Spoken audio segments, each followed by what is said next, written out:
Erev Tov Rabotai, we are continuing with our Mishna Yomi, Masechet Shekalim. We are up to Perek Daled Mishnah Vav. Today's Mishnayot should be Leilun Nishmat, Neria ben Svetlana Aranbai V'Eliyahu ben Burcha Yisraelov, Menuchatam Began Eden, Amen. The Mishnah presents another situation where we follow a procedure similar to the one that we discussed in yesterday's Mishnah. When a person consecrates his possessions without specifying what type of sanctity they should have, whether altar sanctity to be brought as some type of offering or temple upkeep sanctity, they are considered consecrated for the upkeep of the temple. Now, items consecrated for temple upkeep are either to be used themselves for the upkeep of the temple or sold by the temple to raise money for this purpose. Items with temple upkeep sanctity cannot be offered on the altar. The administrators of the temple cannot simply divert something from the temple upkeep fund to use it for a different purpose, and only something that has been consecrated for the altar acquires the physical sanctity that an offering must have. Nevertheless, if something fit for the altar was consecrated to the fund of temple upkeep, the administrators of that fund must take steps to make sure that it will be offered on the altar. There is a rule that any consecrated item fit for the altar must ultimately be offered on the altar. This rule must be followed even when something is consecrated to the temple upkeep fund. The administrators of the fund must make sure that the temple upkeep fund receives the value of what has been consecrated to it, and that the item itself is offered on the altar. The Mishnah discusses how to accomplish this. The Mishnah is going to discuss this case and outline the procedures that must be followed. Hamakdish nechasav, if someone consecrated his belongings without specifying their purpose so that they are now considered consecrated for temple upkeep, vayu bain dvarim veruin lekorbanot hatzibur, and among his belongings there were items fit to be used for communal offerings, such as ketoret spices. Now, while various items are fit for communal offerings, our Mishnah is discussing ketoret spices. Other items, such as animals, wines, or flour, will be discussed in upcoming Mishnahs. We must take the following steps to enable them to be offered as communal offering. Now, the ketoret spices cannot be sold to an individual to use as an offering because ketoret is not brought as a private offering. They cannot immediately be offered on the altar as a communal offering because they now have only temple upkeep sanctity and because they were not purchased with communal terumah funds. Therefore, yinatnu la'umanin bischaran. The ketoret spices should be given to temple craftsmen as their pay.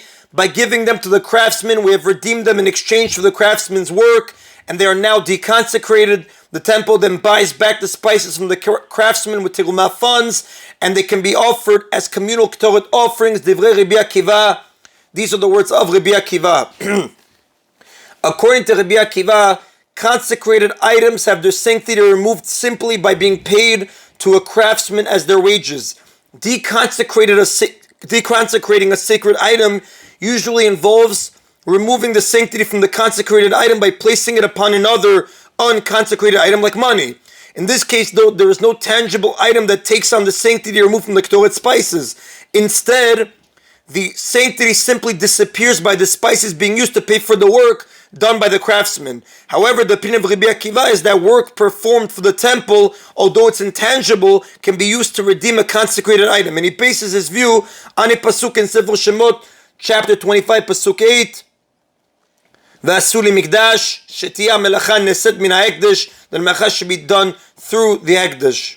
The Rav explains his drasha. This procedure differs from the procedure described in the previous Mishnah, where the Mishnah required that we first pay the craftsman with money from terumah funds and then use that deconsecrated money to redeem the leftover ketoret. So the Mishnah now presented the dissenting opinion. Amar le Ben Azai said to Rabbi Akiva, "Enah hi amidah." This is not the same measure described in the previous Mishnah. Ela mafrishin mehen schar umanin. Instead, Ben Azai rules that we must follow the same procedure described there. We first take money from the terumah funds and use it for the wages of the temple craftsmen. This deconsecrates the money. Umchalin otan alamot umanin. We then deconsecrate the ketoret spices upon the deconsecrated money of the craftsmen.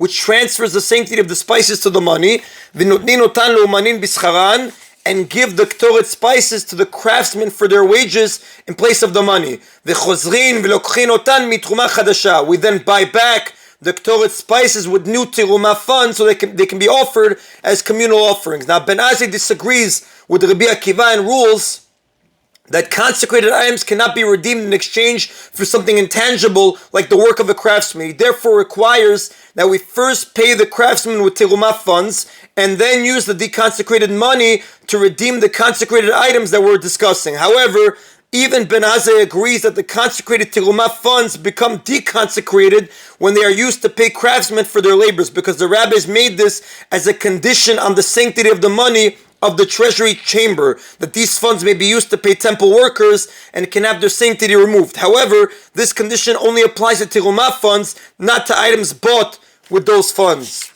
And the Rav does tell us, V'alacha Ben Azai, the Halacha follows the opinion of Ben Azai. That is it of Mishnah Vav.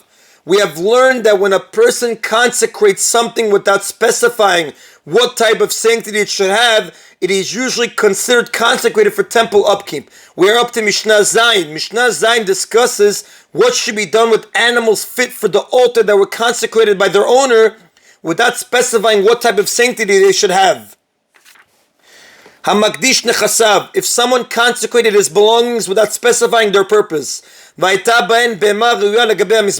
among his belongings, there were animals that are fit to be offered on the altar. So for example, unblemished animals of a type that may be brought as an offering. Zicharim unkevot, whether male or females. Rabbi Eliezer says, these cannot be offered on the altar as they are, because they are consecrated for temple upkeep.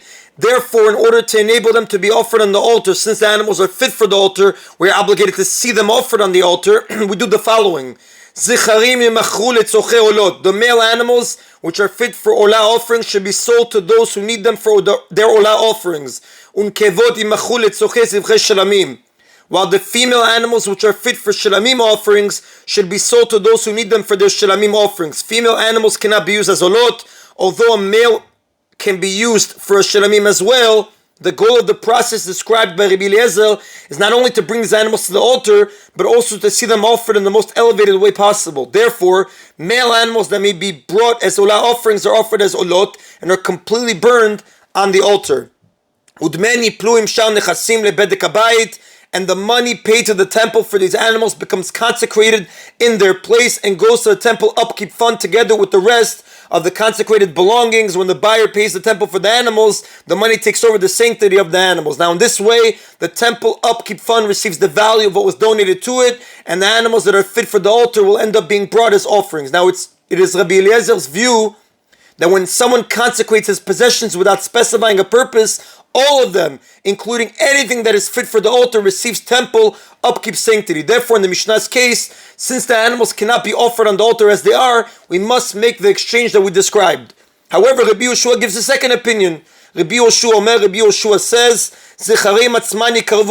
the male animals themselves should be offered by the owner as olah offerings as they are, without making any exchanges. Rabbi Yoshua reasons that when someone consecrates something fit for the altar, he means for it to be offered on the altar, even if he consecrated it without mentioning this purpose. Therefore, while the items that are not fit for the altar receive temple upkeep sanctity, the animals that are fit for the altar receive altar sanctity, and the males may be brought for olah offerings as they are. The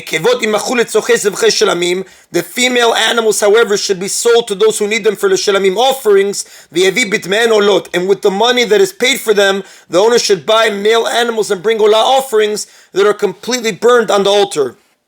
And the commentaries explain, although according to Rabbi Yeshua's view, the female animals also receive altar sanctity and they're actually eligible to be brought as shelamim offerings as they are, and there is no seemingly need to sell them and exchange them for olot, he nevertheless rules that they must be exchanged, because Rabbi Yeshua understood that someone who consecrates an item wants the item to be used completely for temple use. A female animal can be brought only as a shelamim, part of which is eaten by its owner. So in order to bring the full value of the consecrated animal to the altar, we sell the female to those needing a shelamim and use the money to buy a male that may be burned completely on the altar as an olah.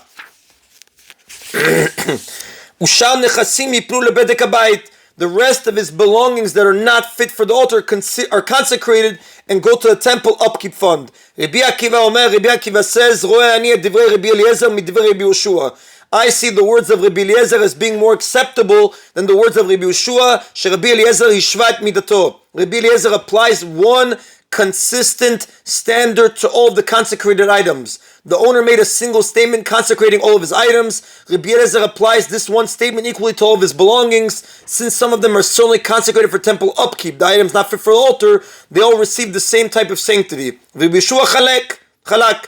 While Rabbi Yehoshua differentiates between different types of possessions, according to Rabbi Yehoshua, the owner's single statement is applied differently to different types of possessions. Those not fit for the altar receive temple upkeep sanctity, while those fit for the altar receive altar sanctity. Amar Rabbi Papias. Rabbi Papias says, Shamati kidivre shne'en. I have heard from my teachers like the words of both Rabbi Eliezer and Rabbi Yehoshua, depending on the case. Shamakdish beferush kedivrei Rabbi Eliezer.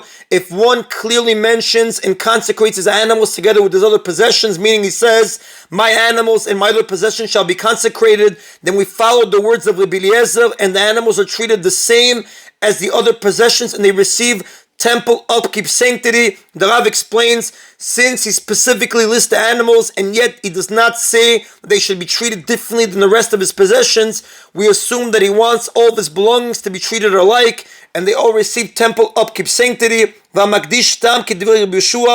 if one consecrates his belongings in a general way, simply says, all of my possessions shall be consecrated without mentioning the animals, then we follow the words of Rabbi Yehoshua, and the animals are treated differently than the other possessions, and they receive altar sanctity. Since he does not mention the animals at all, we can draw no conclusions from his silence. We therefore assume that he means for each of his possessions to receive the sanctification for which is fit.